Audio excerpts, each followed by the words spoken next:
Hello everyone. Today we talk about how to fix the app of Morph. We go to settings, then we click on apps. After that we search the app Morph and we click the wheel on for stop. After that we go to storage,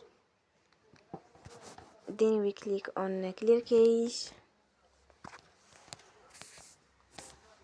We go to Play Store and we will update your app. Don't forget to support us by like and subscribe. See you next time and thank you for watching.